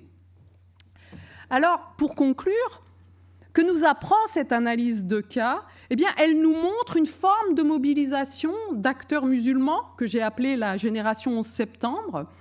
Et ce pluralisme éditorial revendiqué est de fait une mise en œuvre de valeurs sociales partagées. Enfin, l'insertion de Safir News dans le paysage médiatique ordinaire pourrait contribuer à banaliser le fait musulman. Et il fait de ces acteurs des médiateurs significatifs de la pluralité. Finalement, s'il fallait retenir une chose, cette étude de cas sur l'islam ordinaire montre une diversité interne assumée, cette diversité dans la diversité dont je parlais au début, ainsi qu'un rapport au groupe qu'on peut caractériser par cette solidarité sans consensus. Merci beaucoup, chère Anne-Sophie, pour cette enquête microsociale qui nous permet d'éclairer magnifiquement, je trouve, le macro-social. Alors, voilà donc trois très belles interventions qui nous ont été données et qui nous ont permis, suivant une ligne finalement très durkheimienne, de contester nos prénotions. Nous vivons, c'est une expression qu'emploie souvent François Héran, dans un monde finalement fictionnel, dans un monde de l'imaginaire, que les interventions que nous venons d'entendre nous permettent au fond d'écarter. Fiction d'abord de la substance républicaine. On a l'impression dans les discours qui nous sont assénés jour après jour que la République aurait toujours été la même, portée au fond par des valeurs pérennes. Il nous faut incontestablement écarter cette vision pérennaliste des choses pour lui substituer une vision plus plastique de nos valeurs républicaines. Les choses évoluent en fonction des évolutions de l'opinion publique, des mobilisations intellectuelles, des événements même. remise en cause de la substance républicaine, remise en cause aussi de la substance musulmane. Les deux derniers exposés, les deux dernières interventions, nous ont montré combien la volonté, souvent exprimée d'essentialiser l'islam, se heurtait finalement au jugement des faits. Un islam beaucoup plus pluraliste, beaucoup plus malléable, beaucoup plus plastique, beaucoup plus divers, finalement, que ce qu'on nous dit ordinairement. Alors, ayant dit cela, nous n'avons dit que, finalement, le marginal. Il convient maintenant d'aller au cœur de la discussion. Je vous propose de poser quelques questions à nos intervenants. Je donnerai ensuite la parole à la salle et je terminerai, si les questions que j'ai en tête n'ont pas été posées, par des questions plus transversales qui permettront, je crois, aux trois intervenants d'aller peut-être au-delà du caractère fixé de leurs propres interventions. Alors, je m'adresse tout de suite à Géraldine Bozek qui, dans son exposé, nous a montré deux choses, au fond. La première chose, c'est que au cours des années 1980-1990, il y avait eu un réarmement de l'éthos républicain, autour des valeurs de nation pour la droite, de valeurs de république pour la gauche, mais le tout visant finalement à normaliser les comportements autour d'un cercle finalement homogène de valeurs. Première idée, puis deuxième idée importante de votre exposé, le principe d'une sorte de porosité du corps professoral aux valeurs exprimées ou aux programmes énoncés par les instances gouvernementales. Finalement, si l'on met à part quelques enseignants multiculturalistes, la plupart, et bien au-delà de ceux qui se réclament du catholicisme, entendent recentrer leur pédagogie autour d'un essentiel national. Alors, je me suis posé deux questions en vous écoutant. La première porte sur l'articulation entre cette éthique de la laïcité enseignée et puis un point que vous n'avez pas abordé dans votre travail, qui est l'enseignement des faits religieux à l'école. On sait qu'à partir du rapport Joutard se met en place dans les années 1990, dans l'enseignement primaire comme dans l'enseignement secondaire, des modules à l'intérieur sans doute des disciplines qui visent précisément à enseigner le fait religieux aux enfants. Alors ça n'est pas simplement une fonction patrimoniale, c'est aussi une fonction socialisatrice. On estime, tous les textes programmatiques vont dans ce sens, qu'il faut apprendre la tolérance aux enfants. Tolérance signifie précisément acceptation de la diversité. Comment peut-on articuler l'idée d'une normalisation unitaire des comportements avec cet enseignement du fait religieux qui, d'une certaine manière, semble, à première vue, être en contradiction avec l'objectif d'homogénéisation à l'instant énoncé. Et puis, il y a une seconde question qui m'est venue en vous écoutant, et qui porte au fond sur la validité du rapport Aubin de 2004. Nous sommes confrontés à des enseignants qui se montrent de plus en plus poreux, de plus en plus perméables à l'idée d'une unification nécessaire des comportements autour de l'éthos national. Est-ce qu'il y a là un effet d'imposition par le centre, ou est-ce qu'il y a au contraire, de manière finalement très pragmatique, une sorte de prise de conscience que les populations sont de plus en plus diverses et qu'au sein de ces populations de plus en plus diverses, il y a des facteurs de fixation sur des identités lourdes qui ne permettent pas précisément de s'ouvrir à la dimension pluraliste de la société. En d'autres termes, n'y aurait-il pas dans les classes ce que voulait démontrer, par exemple, le brûlot d'Emmanuel Brenner, les territoires perdus de la République, des élèves perdus pour la République qui feraient obstacle à l'imposition d'une règle unitaire de comportement.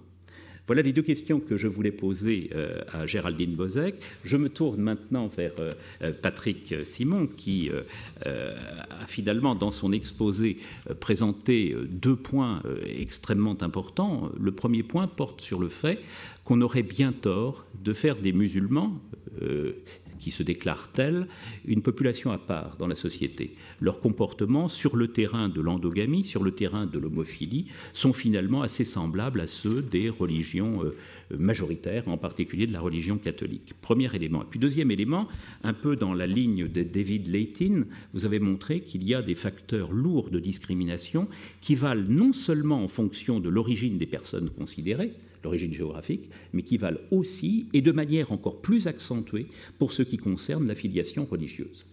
Alors, tout cela est extrêmement intéressant et extrêmement riche, et je me suis posé cependant une question en vous écoutant. Est-ce que l'analyse ne pourrait pas être complétée par une interrogation sur le système des valeurs ? Vous vous êtes fondé essentiellement sur une analyse des systèmes de pratiques sociales. Est-ce que les valeurs morales portées par les populations sont au fond en situation de compatibilité avec l'éthos majoritaire ? On touche là une interrogation qui a été abordée déjà par Sylvain Brouard, par Vincent Tiberge, et plus récemment, et de manière plus polémique peut-être, par Hugues Lagrange, lorsqu'il évoquait les facteurs culturels de dissociation de la population musulmane d'avec la population globale. Est-ce que les enquêtes que vous avez menées nous permettent finalement de dépasser l'aspect conciliateur de l'analyse des pratiques sociales que vous avez mené en pointant le caractère compatible ou non compatible des systèmes de valeurs portés par les musulmans avec l'éthos majoritaire? Voilà la question que je voulais vous poser. Puis je me tourne maintenant vers Anne-Sophie Lamine, dont le texte, au fond, me semble dénoncer deux types de fiction. La première, c'est qu'il y aurait une homogénéisation ou une homogénéité préalable de la population musulmane. Et l'analyse qui a été portée par notre collègue montre bien que le site Safir News est en lui-même l'indicateur de l'éventail très large de positions au sein de la population musulmane dans le champ social français. Mais il y a un autre apport dans le texte d'Anne-Sophie Lamine qui est la remise en question de cette opposition très française que nous ferions entre l'affirmation religieuse et la compétence démocratique.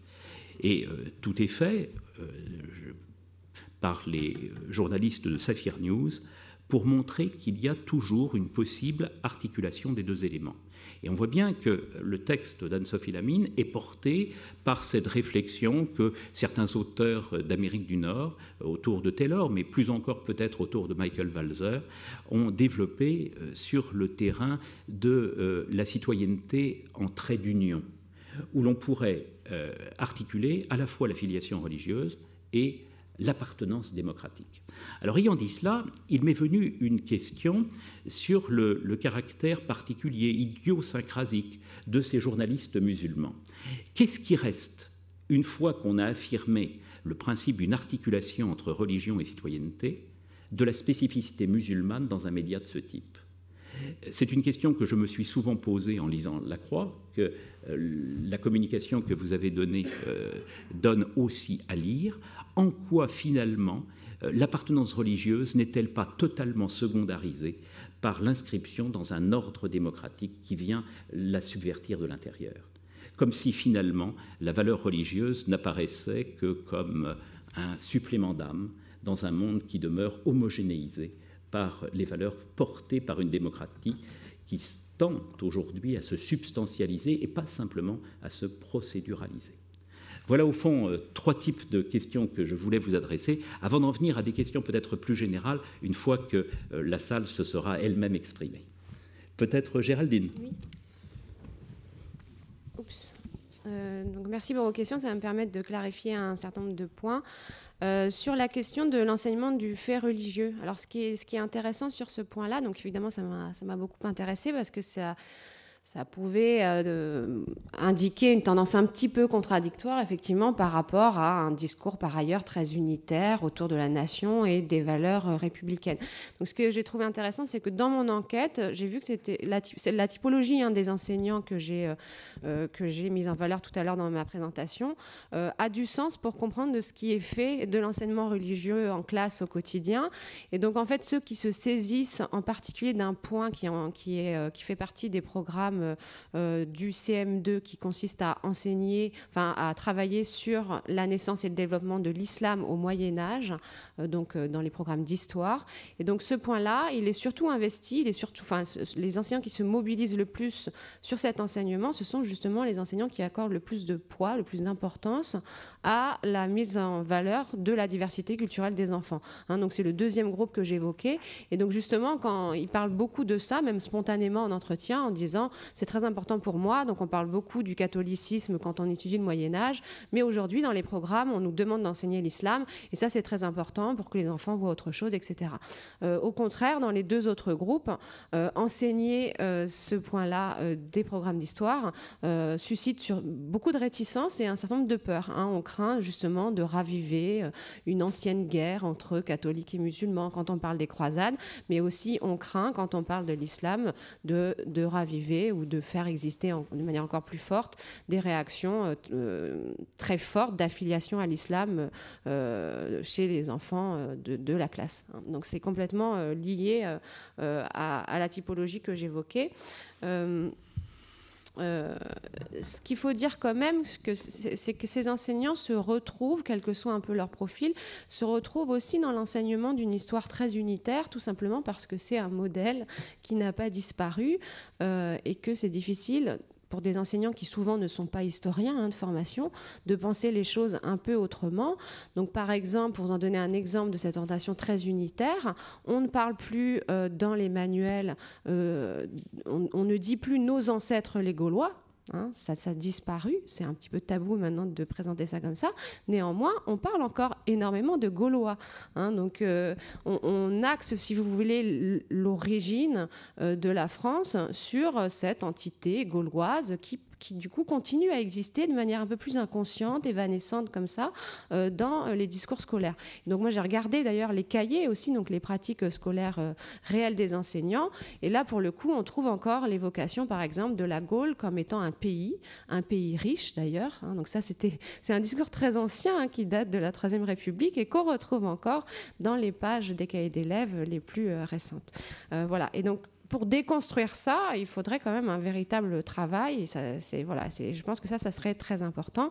Je pense aux travaux de Suzanne Citron, qui travaille sur ça depuis des décennies, mais qui a bien du mal à se faire entendre jusque dans les classes du primaire et même du secondaire. Ça serait, à mon avis, très important de déconstruire ces représentations unitaires. Sur le deuxième point, oui, puisqu'il y a eu beaucoup de choses, le rapport Aubin a créé un certain nombre de discussions, de débats et de polémiques. Alors, mon propos, c'était pas du tout de dire que les revendications ethniques et religieuses étaient complètement fantasmées par les enseignants.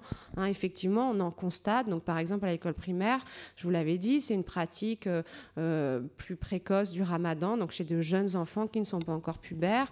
C'est aussi des comportements de contrôle à l'intérieur du groupe des enfants musulmans. Les enfants se contrôlent. Donc, ceux qui pratiquent, par exemple, qui ne mangent pas de porc, vont contrôler les pratiques alimentaires des autres enfants musulmans. Donc, ça, ce sont des choses qui existent, mais qui sont, enfin moi de ce que j'ai pu constater sur le terrain, qui sont quand même largement minoritaires.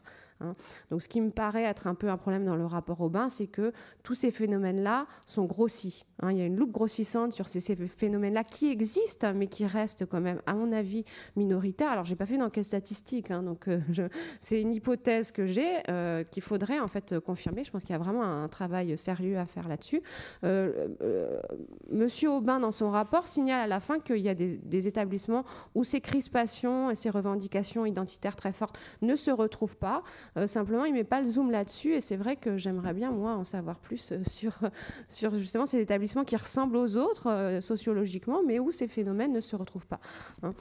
Donc voilà, donc je pense que ce diagnostic du rapport Aubin et puis aussi des territoires perdus de la République demanderait à être sérieusement étayé par un travail empirique de grande ampleur.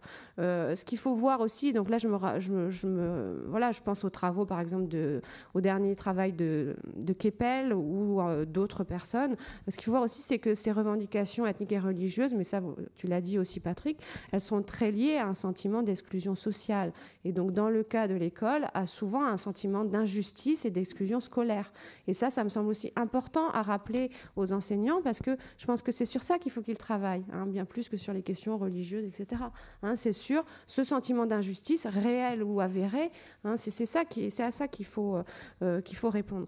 On a un travail qui est de ce point de vue-là assez intéressant, qui est celui de Nathalie Cappeau, qui a travaillé sur les jeunes, sur les jeunes les jeunes musulmans qui devenaient très religieux, voire même adhéraient à un islam radical. Et elle a très, très clairement montré le lien entre cette adhésion à un islam très fort, voire fondamentaliste, et les carrières scolaires de ces jeunes, et en l'occurrence des carrières plutôt de relégation et d'échec scolaire. Hein. Donc il y a un vrai lien, et c'est quand même plutôt sur ce côté-là, il me semble, qu'il faut travailler, bien évidemment. Merci beaucoup. Juste un tout petit point, le rapport Robin demeure encore un référentiel clé des politiques éducatives aujourd'hui. Lorsqu'on fréquente les inspecteurs généraux, on s'aperçoit que c'est à partir de cela qu'ils résonnent. Patrick. En complément sur l'étude de Nathalie Cappeau, ce qu'elle a montré, c'est que les jeunes qui s'inscrivaient dans un islam plus radical et trouvaient là une compensation scolaire en fait à leur déficit antérieur. C'est-à-dire qu'ils apprenaient, ils construisaient un savoir à travers cette pratique religieuse qui était une sorte de réparation du déficit scolaire qu'ils avaient eu. C'était assez intéressant. Sur la question, effectivement, il n'y a pas de question sur les valeurs du tout dans l'enquête trajectoire et origine, donc je serais bien en peine d'y répondre pour deux raisons. D'abord parce qu'il n'y a pas les informations, deuxièmement parce que c'est compliqué de lier le système de valeurs à des pratiques sociales. Il y a des intermédiaires et des médiations entre ce qu'on appelle valeurs et pratiques qui sont assez compliquées à déconstruire. Et l'enquête de Sylvain Brouard et Vincent Tiberi a montré pas mal de choses intéressantes de ce point de vue-là, parce qu'il y avait des questions sur les valeurs. Il y en a d'autres dans les enquêtes European Value Survey, mais elles ne sont pas toujours exploitables avec des effectifs suffisants pour les questions, les groupes religieux minoritaires. Donc, il y a des enquêtes d'opinion qui donnent des choses. En gros, il y a bien ce qu'on sait, c'est qu'il y a bien des bifurcations du point de vue des valeurs, certaines singularités qui peuvent s'attacher aux populations musulmanes par rapport au système de valeurs majoritaire. Et en même temps, ce système de valeurs majoritaire, il est instable. Il est en modification. Il est lui-même très hétérogène. En tout cas, ceux qui y participent sont hétérogènes par nature. Donc, je ne saurais pas très bien quoi faire, en fait, avec ces questions de valeurs, sinon qu'il faudrait en déduire des comportements derrière, associés à ces valeurs. Or, sur les comportements, on a quelques éléments. Alors, je reviens à des comportements et des pratiques. Par exemple, sur les questions de l'intérêt pour la politique. C'est quand même une question forte pour la version citoyenne de l'identité française.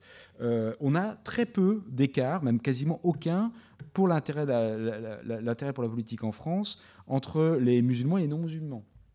Donc on est exactement sur les mêmes niveaux. Il n'y a pas de désaffection à l'égard de la politique, ni en France, ni à l'échelle de la commune. Et il y a éventuellement un intérêt pour le pays d'origine, pour les immigrés, mais pour leurs descendants, très peu. Donc, de fait, cette idée qu'il y aurait, si c'est une question de valeur qu'on pourrait identifier comme ça, elle ne fonctionne pas. De même pour la participation électorale. On ne trouve pas d'écart très spectaculaire, il y en a un petit peu, entre la participation électorale des musulmans et des non-musulmans, et parmi les musulmans, entre ceux qui sont immigrés français, donc en l'occurrence là, et ceux qui sont descendants d'immigrés. Donc on a malgré tout, sur des indicateurs, disons, de civisme, des éléments qui montrent qu'il n'y a pas d'écart spectaculaire selon la religion, ce qui me semble aller dans le sens d'une vérification que s'il y a des valeurs qui peuvent varier, et c'est sans doute le cas, elles n'ont pas des conséquences du point de vue des pratiques sociales qui sont, en tout cas à travers les indicateurs que je viens d'évoquer, très identifiables. Alors, je ne sais pas si ça répond à la question des valeurs elles-mêmes, mais en tout cas, c'est une piste. Si, c'est très, très éclairant. Et je me tourne maintenant vers Anne-Sophie Lamine. Anne-Sophie. Oui. Alors, sur cette question de la spécificité musulmane ou pas, effectivement, si c'est du point de vue, ils ont cette spécificité de faire attention à l'information sur ce fait social musulman, avec notamment la discrimination, des pratiques, mais qui peuvent inclure celle fait-on Noël ou pas dans une famille musulmane, des réalisations d'entrepreneurs ou autres. Donc dans ce sens-là, cette attention sur un fait social a fait que je l'ai justement qualifié de médias spécialisés. D'ailleurs, une autre référence qu'on m'avait mentionnée après La Croix de façon secondaire, mais quand même significative, c'était L'Équipe. Pour me parler justement de cette volonté quand même d'être spécialisé et de bien faire ce sur quoi on est spécialisé. Mais de le faire aussi d'ailleurs dans la diversité. Il y avait l'idée que L'Équipe, c'était tous les sports. La deuxième chose que j'ajouterais, deuxième point pour répondre à ça, d'un point de vue, finalement, la religion, c'est quelque chose de personnel. Une des journalistes me disait qu'il y a un média papier dont j'ai pas eu le temps de parler, qui est lié aussi à cette équipe, qui est Salam News, qui est un petit peu différent, mais quand même, cette journaliste qui travaille sur les deux me dit, je ne sais pas si certains pigistes de Salam, du média papier, sont musulmans ou pas, par exemple. Donc il y a vraiment cette idée que c'est une affaire personnelle, la religion. Dans certains cas, on le voit s'il y a un foulard, évidemment.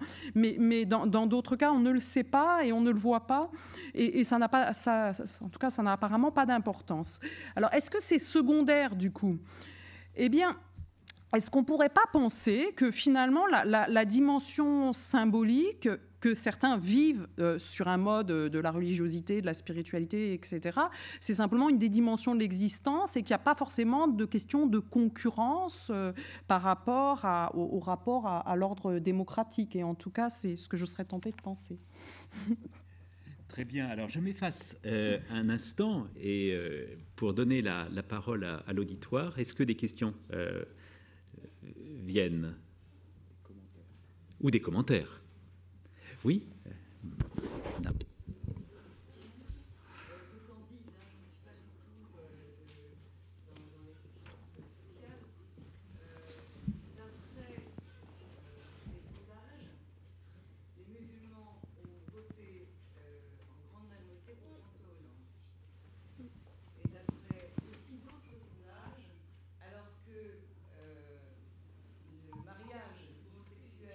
Alors que le mariage homosexuel... Est-ce que vous avez entendu le début de ma question? Merci. Selon les valeurs musulmanes, le mariage homosexuel est une contre-valeur.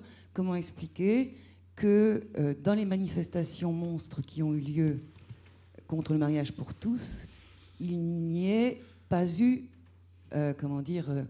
une représentativité importante de cette communauté musulmane parmi les manifestants? Oui, alors c'est une première question, mais on peut peut-être en prendre plusieurs. Madame souhaitait, juste là, François, si je peux, Madame souhaitait. Non, je croyais que vous aviez levé la main.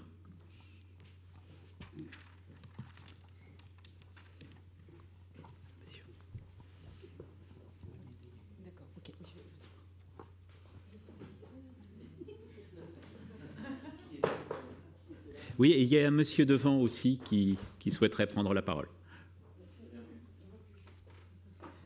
Bonjour.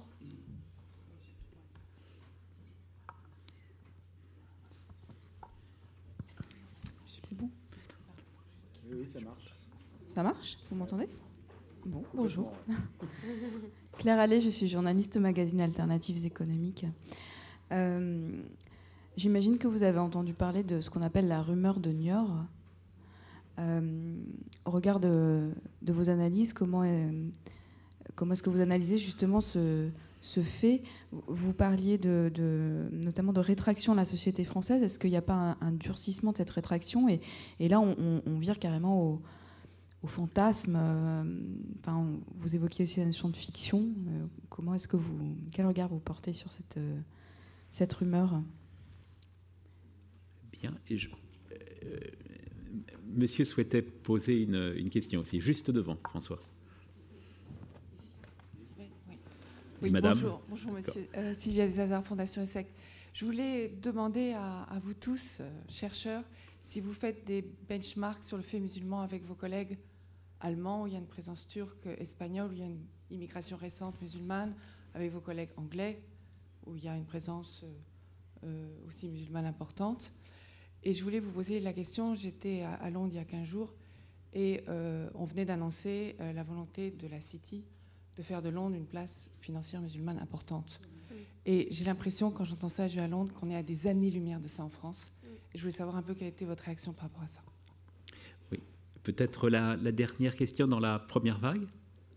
Monsieur. Non, ma question se porte sur l'intervenant. Est-ce qu'il y a des données géographiques, parce qu'effectivement, en particulier sur la question de mariage, il peut y avoir des effets de mimétisme au sein d'une communauté et une dispersion géographique qui impliquerait éventuellement une moindre contrainte, ou au contraire, on peut dire... bon. Il y a le cas en particulier des orthodoxes, on a l'impression qu'évidemment c'est une minorité très minoritaire, et donc évidemment la responsabilité de faire un mariage mixte est plus importante, parce qu'on a l'impression qu'il y aura une dilution déjà pour quelque chose qui est très minoritaire. Bon. Il y a des facteurs comme ça, disons un peu de sociologie ou d'économie de groupe, qui seraient éventuellement qu'il faudrait quantifier et localiser pour essayer d'expliquer des comportements différents en matière de mariage, voire d'autres sujets. Donc, est-ce qu'il y a des données géographiques et quantitatives associées à votre exposé? Alors, peut-être peut-on commencer par cette dernière question qui porte sur des données qui sont probablement mesurables et mesurées. Oui, il y a des éléments qu'on peut observer. Alors, la seule difficulté, c'est que on peut observer où vivent les personnes en couple aujourd'hui. On ne sait pas où elles vivaient, dans quel type de quartier, dans quel type d'unité urbaine elles vivaient au moment de la mise en couple. Alors, il faudrait pouvoir être simultané. Si on imagine qu'il y a un effet, et c'est probable d'ailleurs, sur le choix du conjoint et disons l'horizon du possible avec les conjoints potentiels autour de soi dans un quartier, sans parler des pressions familiales et des règles collectives en matière de respect de l'homogamie, on s'attendrait à trouver qu'il y a une plus forte homogamie dans des quartiers à forte concentration de la même communauté que dans des quartiers où les personnes sont isolées et où fatalement elles sont moins sous le regard des autres. Et en plus, il se trouve que les conjoints qu'elles vont trouver sont... plus rarement membres de leur même communauté. Donc on trouve des éléments congruents là-dessus en regardant où vivent aujourd'hui les personnes mariées avec, ou en tout cas en union avec des conjoints de la même religion ou de la même origine. Donc elles sont plus fréquentes, ces unions-là, dans les quartiers à forte concentration dans lesquels on va trouver plus d'immigrés ou plus de personnes ayant la même religion. Le fait est que c'est un peu tautologique. On ne sait pas très bien si c'est parce qu'elles se sont rencontrées dans ce quartier-là, ce qui est probable, ou si c'est parce qu'elles sont en union avec une personne de la même origine que soi, qu'elles ont tendance à vivre dans des quartiers où elles redoublent en quelque sorte l'effet ségrégatif. C'est-à-dire que les personnes qui sont en union avec un conjoint de la population majoritaire, par exemple, peut-être échappent un peu plus au système de ségrégation et ont accès à des ressources un peu différentes. Donc du coup, on ne va pas les retrouver dans le même quartier. Donc c'est un peu compliqué à savoir où est l'œuf et où est la poule dans la dynamique. Mais de fait, on a quand même des éléments qui montrent, je pense, l'idée que vous aviez au moment où vous posiez la question. Et sur les questions, si je peux enchaîner sur les comparaisons internationales. Oui, bien sûr. Je vais choisir parce que je vais plutôt parler de New York. Si choisir pour en laisser des questions et des réponses à mes copains, à mes collègues.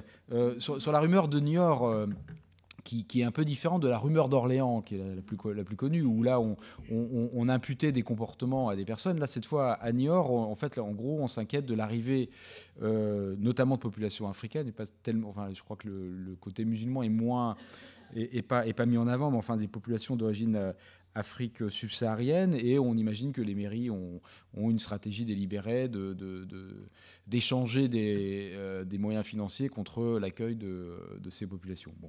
Donc ça, c'est la rumeur. Il me semble que cette rumeur, elle traduit bien l'effet de rétraction que j'évoquais, c'est-à-dire une tension qui s'est exprimée d'ailleurs pendant les élections présidentielles, avec le clivage entre le vote des villes centrales et les périphéries des villes. je pense qu'on est en train d'observer un mécanisme de diffusion d'une situation qui est maintenant, depuis 30 ans, celle des grands centres urbains, qui sont des grands centres multiculturels, hein, où les tensions et où les réactions à cette transformation sociale provoquée par l'immigration arrivée à la fin des années 60, puis qui s'est continuée depuis, se sont produites à la fin des années 70, au milieu des années 80. Les votes Front National ont commencé dans les grandes villes, dans les grands centres.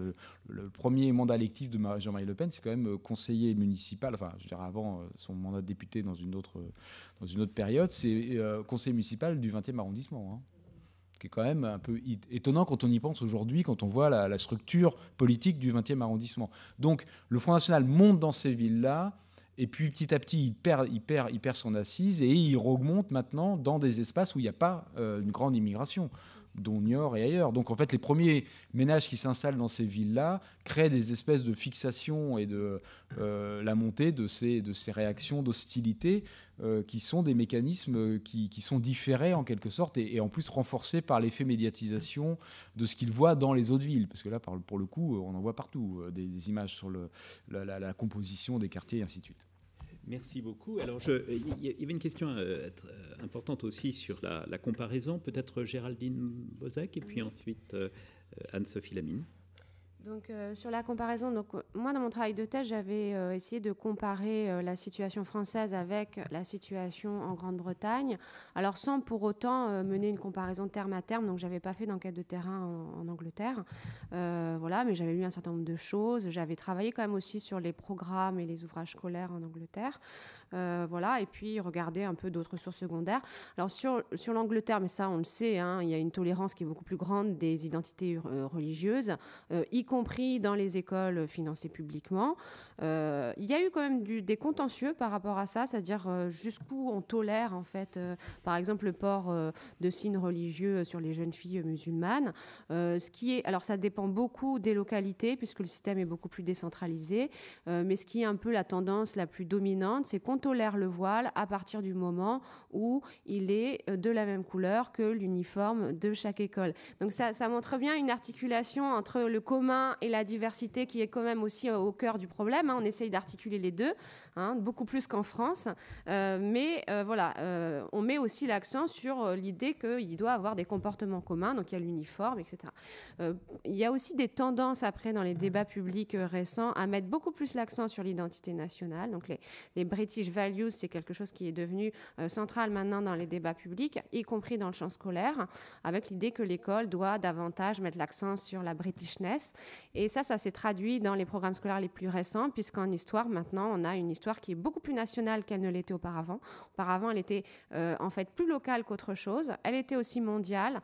Les élèves étudiaient des aires géographiques très éloignées, en histoire, par exemple. Et là, on a un vrai resserrement sur l'histoire nationale. Et d'ailleurs, les Britanniques, qui auparavant regardaient la France avec dédain sur ces enjeux d'immigration, de diversité culturelle, s'intéressent de plus en plus, notamment le gouvernement actuel et un certain nombre d'autres acteurs, à ce qu'on fait en France en termes de programmes scolaires. Voilà, alors juste répondre peut-être très rapidement sur la question de l'homosexualité, sachant que je ne suis pas spécialiste, donc je vais me faire sans doute corriger par mes collègues, mais ce qui m'apparaît, moi, a priori, c'est que si les musulmans avaient... Enfin, effectivement, on constate hein, dans les enquêtes d'opinion un conservatisme important sur les questions d'homosexualité, surtout, il me semble, chez les jeunes générations de musulmans. Donc ça, effectivement. Après, une mobilisation qui aurait réuni des groupes aussi différents politiquement et finalement aussi opposés, hein, puisque les groupes qui ont manifesté contre le mariage pour tous étaient quand même très marqués à droite, en général avec un discours aussi très critique sur l'islam et sur l'immigration. Donc je pense qu'il aurait été difficile de faire cohabiter des groupes aussi différents dans une commune manifestation. Après, il y a sûrement d'autres facteurs, donc je vais m'arrêter là sur ce point. Voilà. Merci pour ces remarques. Anne-Sophie. Oui, mais je peux faire un petit ajout à ça. Effectivement, vous vous soulignez, madame, qui ont voté bien davantage François Hollande. Il y a effectivement en moyenne pour les questions sociales un vote plus à gauche et, comme ma collègue vient de le dire, pour les questions familiales et autres, plus conservateurs par contre que la moyenne. En fait, il n'y a pas rien eu parce que Brigitte Bardot est venue inviter les gens de l'UOIF à participer à son rassemblement, etc. Donc il n'y a pas rien eu. Ça n'a peut-être pas eu une grande visibilité, mais effectivement, elle est allée toquer à une bonne porte parmi les plus conservateurs pour les solliciter. Bien. Alors, on me dit qu'il ne faut pas qu'il y ait une deuxième vague de questions. Je voudrais simplement terminer ce panel en vous soumettant deux petites réflexions. On a beaucoup parlé de l'islam discriminé. Est-ce qu'on ne pourrait pas aussi évoquer la possibilité d'un islam reconnu par le haut, reconnu par le bas? Par le haut, il faut lire un certain nombre de circulaires ministériels qui visent précisément à articuler l'intégration dans l'essentiel national et en même temps la nécessité de faire droit aux diversités. Circulaires sur les cimetières, circulaires sur les hôpitaux, circulaires sur les prisons. Et on peut dire que ce qui marque au fond notre laïcité en la matière, comme le disait déjà Bruno Latour, c'est son hybridité. L'idée qu'elle hésite entre un pôle de la reconnaissance et un pôle de la surveillance. Et c'est aussi autour de cette question qu'il faudrait analyser notre société problématique. Et puis il y a un deuxième point peut-être sur lequel j'aurais aimé interroger nos contributeurs, c'est le motif de cette discrimination portée sur un groupe particulier. Alors, on a peu évoqué la fracture post-coloniale. C'est probablement une piste d'explication. Il en est une seconde autour de la sociologie de la peur, développée par exemple par Corey Robin, et qui montre que la peur est à la fois une arme politique et un moyen d'existence des collectivités en situation problématique. C'est peut-être autour de cette notion psychosociologique qu'il faudrait aussi analyser les principes de discrimination aujourd'hui à l'œuvre dans nos sociétés. Voilà, nous allons faire une pause, si vous le voulez, pendant un petit quart d'heure. Un café nous est offert et nous nous retrouverons ensuite pour la deuxième session. Merci.